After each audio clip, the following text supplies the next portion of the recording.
Welcome to the Gunning Truth. I am doing both the podcast and the Gunning Truth show on YouTube today. And what a last 7 days or so it's been. It's around about 8 days. I think 9 days since my last recording. That was before the Man City game. And I had to take a little bit of time out for myself. It's not that long ago, but I had to take a little bit of time out for myself. Uh, I knew in my heart of hearts that we were going to not do well against Man City. The team looked inept in certain parts of games. They looked fantastic in certain parts of games before the Man City game. It's been building. Once again, everything that tends to build up when it comes to Arsenal. And unfortunately, in this case, all our shortcomings were shown against a very strong Manchester City team. So a very disappointing result, and then obviously a little bit better with the Chelsea game. But I think mentally we are probably shot. I think yes, we are physically tired. We've played less than quite a number of the teams this season because we have not prioritized certain, or we have prioritized the league format, and we tended to do mix and match in FA Cup, League Cup, and the Europa League. So we didn't quite go very far in those competitions. So from a physical standpoint, which in this case is not the key thing, it's the mental standpoint, because we are up against the juggernaut of Manchester City. But when you think clearly about these things, where you're not angry, when you're not upset, disappointed, then you have to analyze it overall. And that's what Arsene Wenger always used to say: you analyze overall. And obviously, we know that Arsenal have had major improvements. However, there is certain shortcomings. And the concern is that if there's one or two injuries and they're not obviously a dip in form, then those shortcomings are very prevalent, especially against Manchester City. Once again, in one of the bigger games, Arsenal don't have a fully fit team, and mentally they're not there to play against the opposition. And you could see that in the first 20 minutes. To be honest with you, I had to shut down everything after 20 minutes. I don't even think Man City scored yet, because I knew what was coming. And eventually Arsenal ended up losing comfortably 4-1. There were loads of other chances for Man City, so I don't really want to analyze that game so much, because I don't want to, number one, and also because I feel that I need to speak about Arsenal holistically. But I will delve into the last two individual games, because that's all part of what I'm going to be doing today. So there we go. So the banner at the bottom, I'm basically dissecting Arsenal Football Club, and I will be discussing the ladies as well. And there we go, a very nice little intro over there. So, what I'm doing with today's show is I am basically using my Tuesday evening show that I post on a Wednesday, as well as my podcast, because I'm able to download this show in both audio and video format. So, I will obviously be posting it tomorrow in on YouTube in the afternoon, and then it comes later the afternoon through as a podcast on iTunes and Spotify. So watch out for that. Please support if you are watching. You can comment, you can like, you can dislike. And yeah, I've got a lot of opinions on Arsenal Football Club, not all good. And that's probably why I had to take a little bit of time out. I didn't record a Tuesday show I did record a Tuesday show last week because it was before the Man City game. I didn't do a podcast last week because I just felt that I needed to take myself out of it from a social media standpoint. A lot of people probably don't understand why I shut down when it comes to the Arsenal. Why do I rather not talk about it? I'm talking about it now. But there's just a certain way that I support my team. And obviously, everybody's different. No one is better than the other one.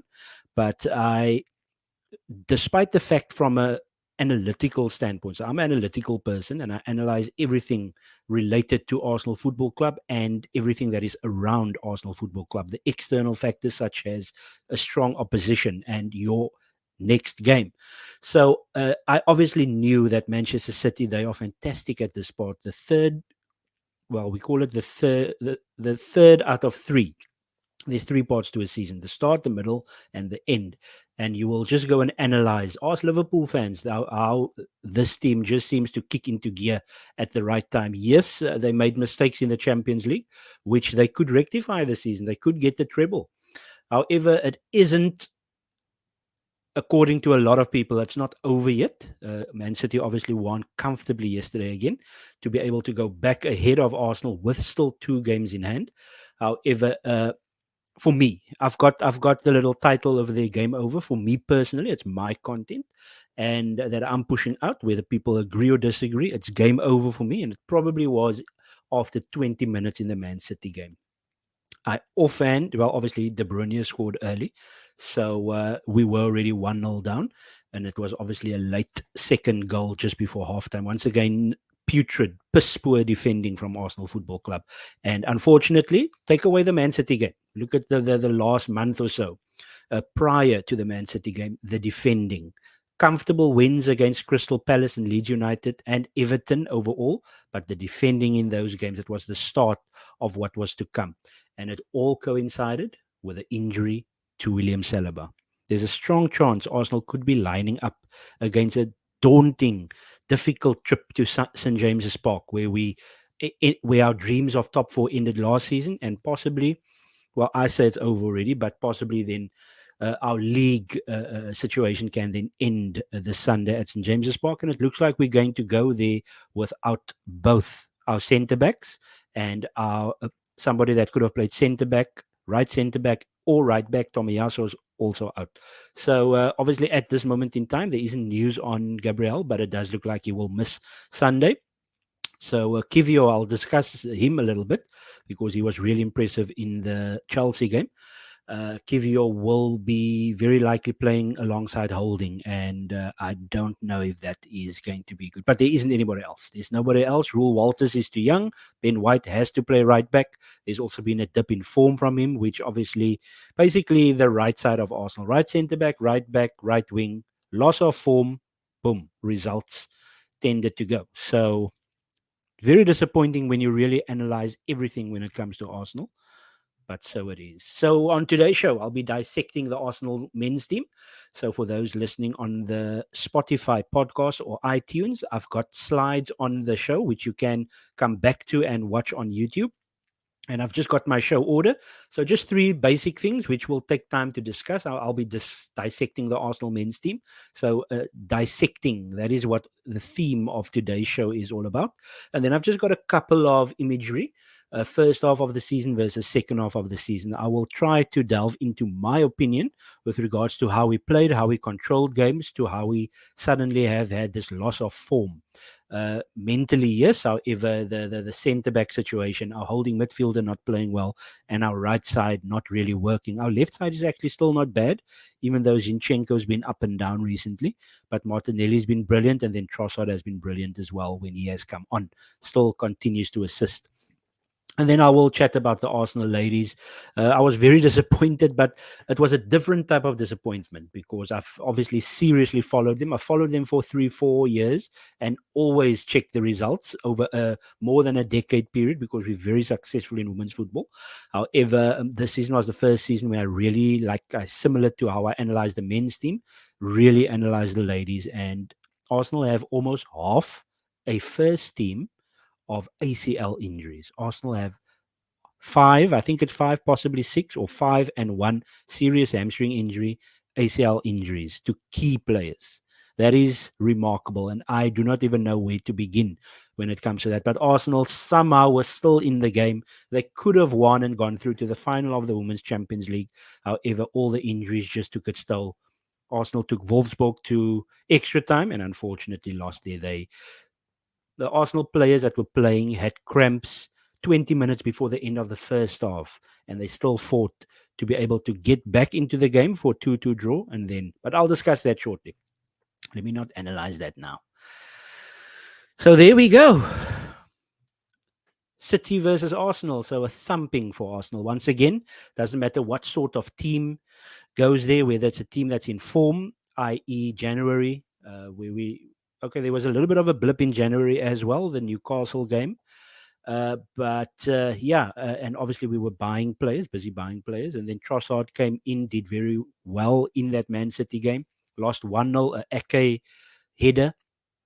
I can't remember if it was a header or if he passed it into the net, but I think it was a shot on goal. And 1-0 loss for Arsenal only there. However, we did show good signs in that game. And then obviously we had the game at the Emirates where we made mistake after mistake and actually played quite well for, I would say, 25 minutes in the first half. And then second half, quite similar to how City controlled the game at the Etihad as well. That is how City ended up, strangle holding us to submission. And Arsenal definitely did tap out, especially in this game. I didn't see that fighting spirit. Maybe you can say at times, but it seemed like we were getting frustrated. We weren't able to play our own game. And just look at Martin Odegaard's post-match interview. He was man of the match against Chelsea, and he basically said Arsenal weren't themselves. Now, why are they not themselves in more than one game? Why is it that they were able to have leads against Liverpool away and West Ham away, and then crumble in the second half, or crumble the moment the goal was scored against them? That is the problem at the end, and that is why we are very likely not going to win this league. And then obviously you have to just to be realistic.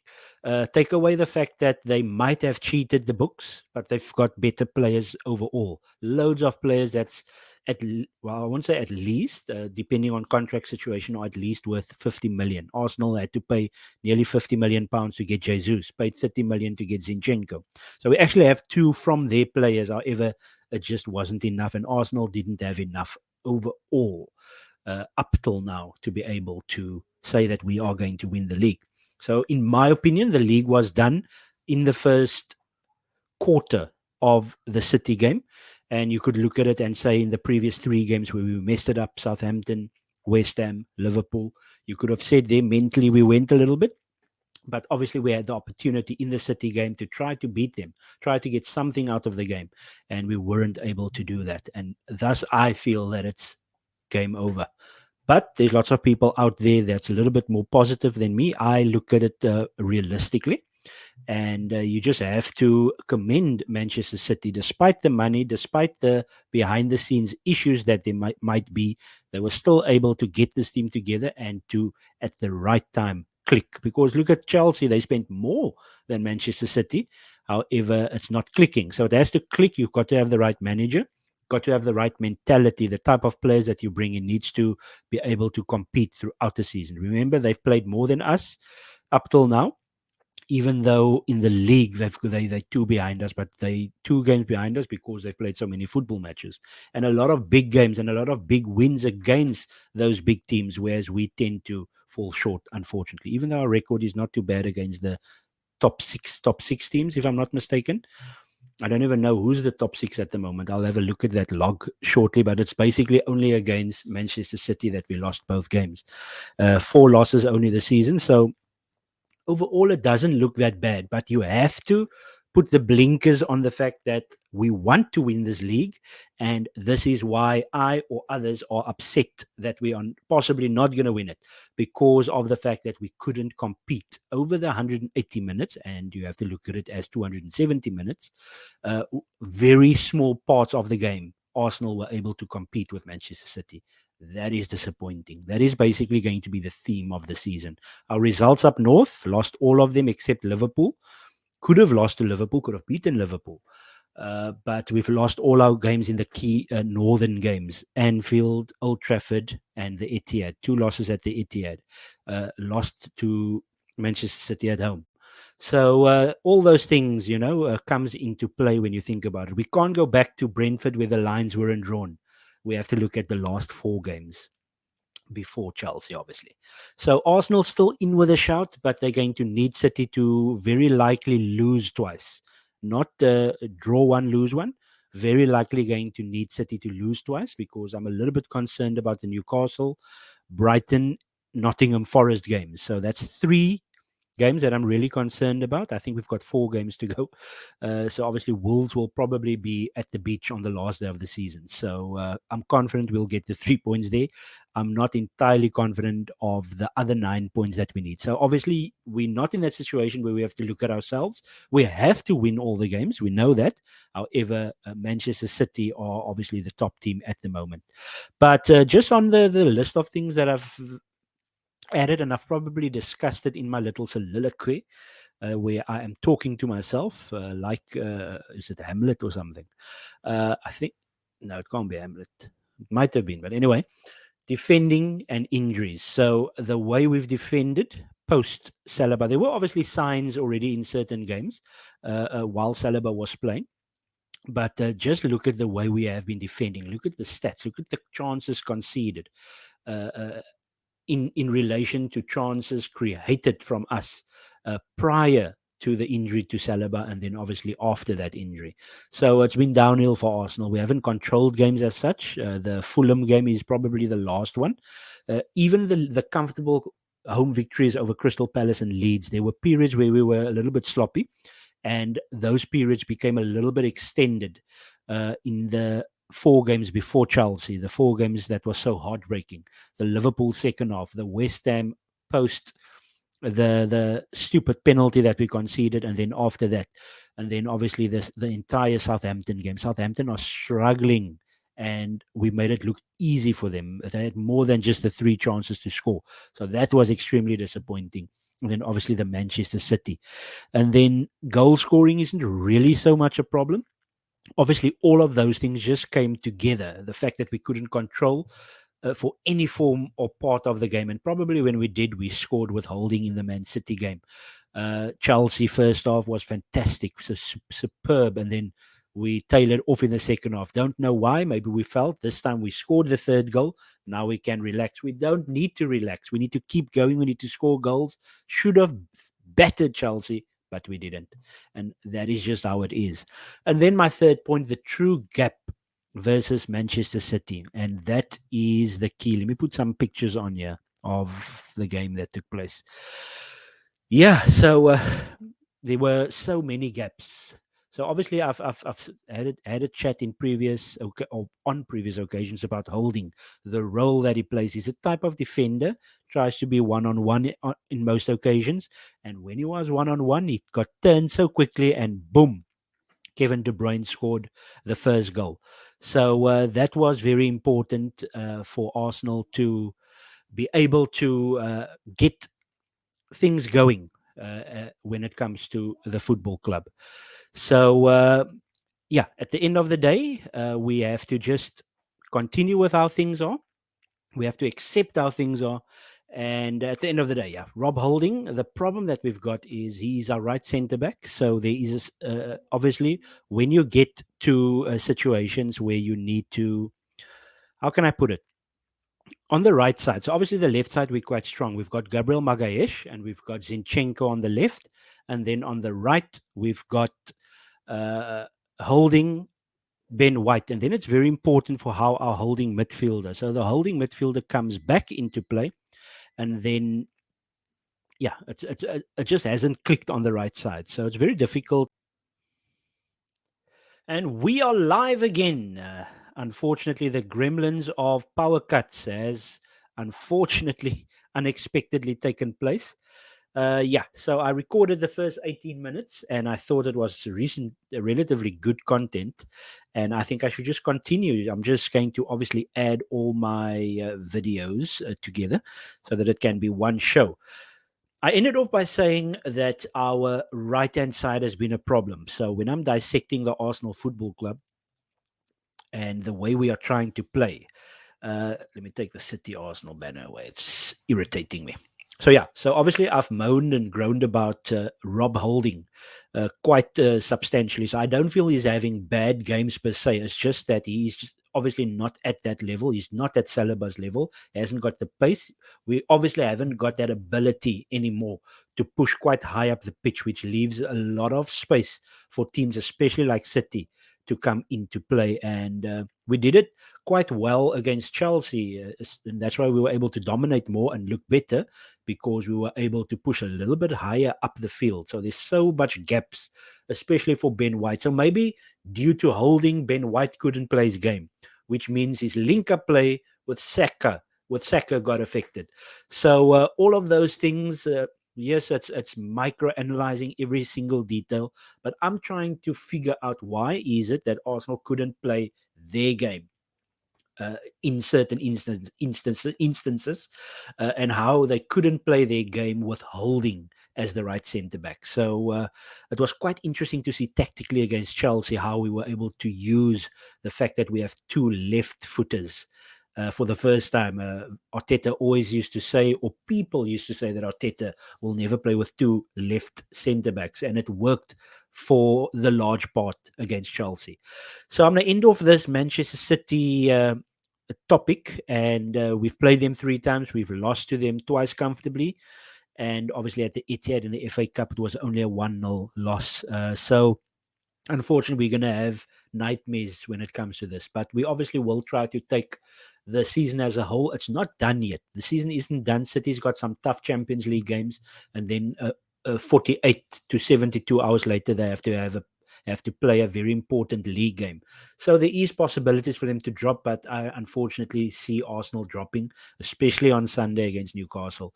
But hopefully we are able to not have more injuries. I think that's going to be important. And then obviously the Thomas Partey situation as well. Thomas Partey's form has really sucked in this last couple of weeks. It's been a big problem. He was massive for 70% of the season. And without now going back to excuses, I think he's not 100% fit. Wasn't not fit to start against Chelsea. I just think that due to some sort of issue, he's just not where he was for 70% of the season. And that is obviously why we need to get a very expensive holding midfielder in the upcoming season. I'll get to that shortly. So Arsenal, Chelsea, Arsenal back to winning ways, back to that where they start really fast, overwhelm teams, especially at the Emirates. And this is something we did not see against Manchester City. We allowed them to dominate the first bit. And without now going into a tangent with Manchester City again, we did what we should have been doing for the last couple of games. Well, to a large part, we did it against Liverpool and West Ham. However, we got the third goal. That's the difference. However, after the third goal, we were again sloppy at times, and we just couldn't keep that tempo up. I can understand that part. I can understand where we cannot keep up the tempo. That's fair enough. However, the sloppiness is a problem. And that was prevalent again in the second half. So we were very interesting that we brought in Kivio and Jorginho. And I thought the Kivio, Gabriel Magalhaes, Jorginho, and Xhaka quadrant, that was very important. That is where we very likely have been messing up recently and not winning games. That little spot over there. So if you analyze, make a little triangle, the two left-footed centre backs, obviously Ben White tucking in as a third centre back when Zinchenko pushes up, and then you've got Xhaka doing a double role of supporting and helping track back with Jorginho, because remember, it's not a really mobile. You can say that Gabriel and Kivio, they are mobile. Ben White is mobile, especially with the areas that he portrayed in this game. However, Xhaka and Jorginho aren't mobile. However, it seemed to have worked in this Chelsea game. Chelsea were very poor. Only when they started pressing us did they give us a little bit more problems. Madueke was okay. Aubameyang, Mudryk, all those situations also took place in this game. Aubameyang, former Arsenal captain, was putrid, but obviously his service was bad. And then Mudryk, yeah, it was quite funny that somebody shined a one of those pens, that green pens. I can't even get to the name of it now. But somebody shined that and got arrested, and yeah, and Mudryk put out on his Instagram that it's all okay. It's not okay, brother. Obviously, political reasons why he ended up joining Chelsea.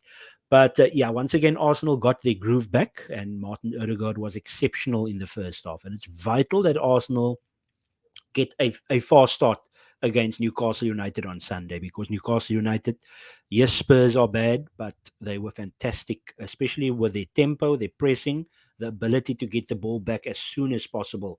And they gave us problems from a defensive standpoint at the Emirates earlier this season. So it's going to be a very tough game. I think it might be a draw, that one.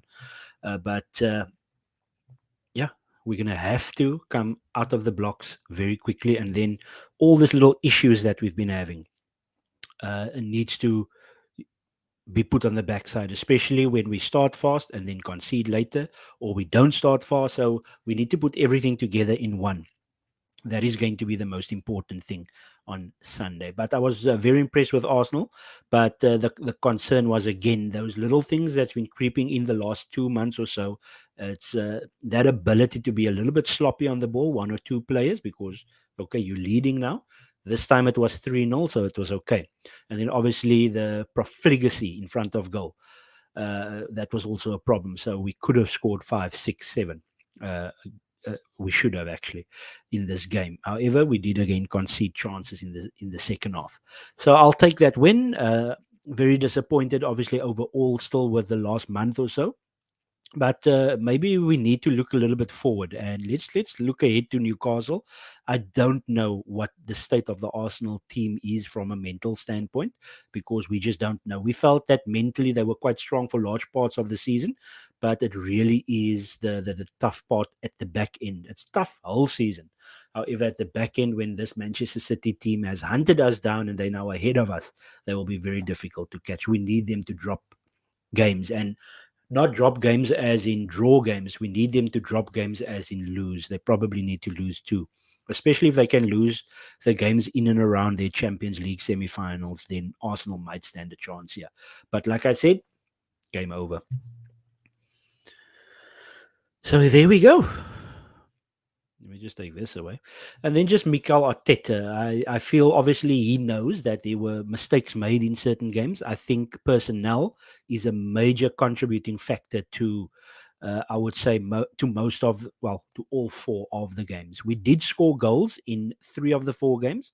Did score enough against Liverpool, did score enough against West Ham, did score enough against Southampton, but defensively, due to various reasons that I've discussed already, and there's probably more reasons that we are not privy to. Players playing with this and that little knock, etc., personal issues with the manager, which I don't think there is. I think there's harmony within the club. So it's vital that well, we have to stick together. It's different not supporting the team or supporting the team and saying game over. I'm not saying game over because I'm not going to support the team. I'm saying from a realism standpoint that this Manchester City team is so good. Ask Liverpool that got 98 points or 99 points, whatever that was. City still pipped them. So that is the thing. And that is where I come to this nice little point under the fantastic beard of Mikel Arteta. The same way like his hair is fantastic. Transfer business needs to be more quiet. I don't like the fact that first of all, I like the Mason Mount links. I think he will work in our team. I like the Declan Rice links. I don't know if the Caicedo ones are still true, because I don't know if we are still on the good terms with Brighton, especially the way we went after him. We were obviously very aggressive in our approach, which I like, but two problems that was there. So you want to be aggressive. However, the aggressive approach probably alienated Brighton, and then they were able to sign him onto better terms, long-term deal. So he's going to cost more. However, Caicedo was brilliant in the FA Cup semi-final against Man United, man of the match. So that is the type of players we need. We possibly need three midfielders, two holding midfielders, because I'm not so certain about the long-term future of Thomas Partey. And then obviously Xhaka needs assistance, or we need something a little bit different, a right footer playing the left eight role, and a Mason Mount could be that guy. Mason Mount, Declan Rice, Thomas Odegaard, Martin Odegaard as a three. And then obviously you've got Fabio Vieira that will hopefully be better next season. And then tactically, we need to be smarter because we are not able to maintain over a season. So it just seems like we need to kind of change things around a bit in game. So that needs to be better next season. It's sad that I have to now talk about next season, but I'm just kind of dissecting everything. And when I say dissecting everything, what do Arsenal need to do to get even closer to Manchester City? Minus the fact that we need three or four more closer to world class players or world class players. We obviously need to be able to change tactics, because it's not just the two Manchester City games. There are other games. We've been relatively good overall. If you take away the two Manchester City games, we had only two losses: Man United away, Everton away. So it's not that bad. However, it could have still been better. We obviously have quite a bit more draws. I think we have two more draws. That's why we are behind City at this moment, because we've lost the same amount of games. So obviously, I don't want to overly criticize there as well, because it's only been a couple of draws, or couple more draws than City. So, but a puzzle. It's the whole picture at the end of the day. Arsenal need to have quality players everywhere, and that is where it gets tricky, especially for Arteta. That's now going to go another level. Champions League's secured, basically. It is secured. So that's going to be important when you do have a Declan Rice, for example, coming in, and other players around that. It's obviously going to cost a lot of money. Then it's going to be important to how we then, especially the starting players, they cannot maintain this for 38 games. Because we've now had injuries. Xhaka was away for a game, Saliba quite a number of games, Thomas Partey a couple of games, Zinchenko a couple of games. So you cannot keep them all fit. You cannot have holding. You cannot have Ben White playing all the time now because he's got some sort of respiratory issues. He's been off sick quite a number of times. And then his performance level drops as well because he's been playing all the time at right back. We couldn't change him at all. He has to play the full 90 minutes. And then maybe he's playing within himself. Gets a yellow card, plays within himself. So we probably are going to need to get a inverted fullback. So that means somebody that can play on the right and on the left. We probably need two or three midfielders. We probably will get two max. And then yeah, we do need a different type of a striker, someone that's taller, maybe not as expensive, and then somebody that can play across the. We probably need somebody that can play striker but can play wide as well, because Nelson will probably go, and then Ketia will probably stay, I think, and then Balogun will probably go, and then we've got Jesus. So I don't know how they actually want to go about the forward, because it feels like we have enough, but we don't have enough of a different type of a player. Trossard has been absolutely superb. Doesn't score enough goals, assists a lot though. So we need goal scorers. So well, we've been scoring quite a lot of goals, but we need somebody that will really score consistently. I don't know if the Vlahovic links are true, because were reports that Arsenal are still interested despite all of that. Right, and here we go to first half of the season versus second half of the season. So this is where it gets really interesting. Okay, so I didn't take the log or the league table at 19 games, which is slap bang. I've actually taken it the weekend off or weekend before the World Cup break, if I can call it that. So that's when Arsenal defeated Wolves 2-0 away from home. Honestly, can't even remember the game. All I know is Odegaard and Jesus were fantastic in that game. Controlled the game for large periods. Wolves barely had a shot. Yeah, so if you look at the league situation, Arsenal were 5 points clear heading into the World Cup, again behind in goal difference, 14 games played. Newcastle were third; they still third. Spurs were fourth, 3 points ahead of Man United with a game in hand. So basically, not a huge amount of changes there. Man United are fourth, Newcastle are third. So yeah, so Man United basically goes up one, and then the top two changes. And Arsenal were obviously in a good footing. We didn't feel that would be able to maintain, especially post World Cup. We had Jesus injured. But we were controlling most of these 14 games, even to a large extent. The Manchester United loss, we controlled that game. Controlled large parts of the Liverpool wins, the Tottenham wins, the Chelsea 1-0 win, where we could have won even further. And the same thing for the home game. So yeah, it was all hunky dory going into the World Cup, and then obviously there were various things that took place, and this is where we stand now. We are a point behind City. City have played one of their two games in hand, so let's just remember that. They played obviously West Ham, and West Ham obviously barely gave anything. They had decent ball possession in not really dangerous areas of the pitch, and Manchester City were comfortable winners at the end of the day. Haaland again scoring loads. 79 points for them, 78 for Arsenal. So yeah, I was actually before the Chelsea game feeling a little bit worried, but not really, because then they would have to win all the games. But Man United and Newcastle to possibly catch us, because we are mentally impotent is the word. But obviously that's not going to happen. We will very likely end up on 84, 85, I think. 84, 85. If it's more than that, I'll be happy. I'll be content with that. But obviously, I think Arsenal will finish second. Liverpool can only get, what is it, 4 games to go 4 times 3 is 12. They can only get 71. Obviously, Arsenal have 78 already. So Champions League football is guaranteed. So not too bad at the end of the day. And now I come down to a topic. Heroism is something that isn't spoken about too lot or too much, I should say, not too lot. What sort of wording am I using? But yeah, once again, obviously disappointed to lose. I don't know how many people that watches this content would are seriously into women's football, but Arsenal played in the Women's Champions League after having loads of injuries going into the first leg, uh, messing up after 20 minutes, 2-0 down, somehow getting back into the game, 2-2 draw away from home at the Wolfsburg Arena, for the Volkswagen Arena, and more injuries, including in the game, the second leg, more ACL injuries, more knee problems. I don't even know where to begin. It's going to take me forever to dissect it. But Arsenal basically have 5 different ladies that have ACL problems throughout the season, and it's just too much football for women. They are God made men and women differently, and it just is that structurally they are not able to at this moment in time. And obviously, medicine and all that will improve, but there's a reason why there's so many ACL injuries. It's not just Arsenal, obviously, it's other clubs as well. I think Lyon had loads as well.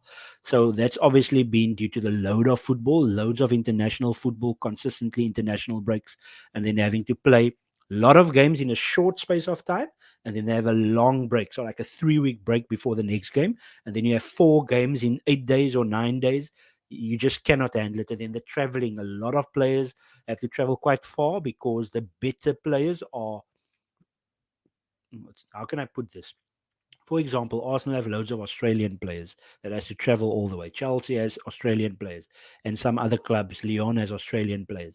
So they have to go all the way to that side of the world. Then you've got American players, Canadian players, Brazilian players on this side of the world. So all of that as contributing factors as to these ACL problems and MCL problems that's been happening in the women's game. However, Arsenal sold out Emirates Stadium. I don't know why it says sold out, and then you see a couple of empty seats, but probably people were late to their seats or whatever.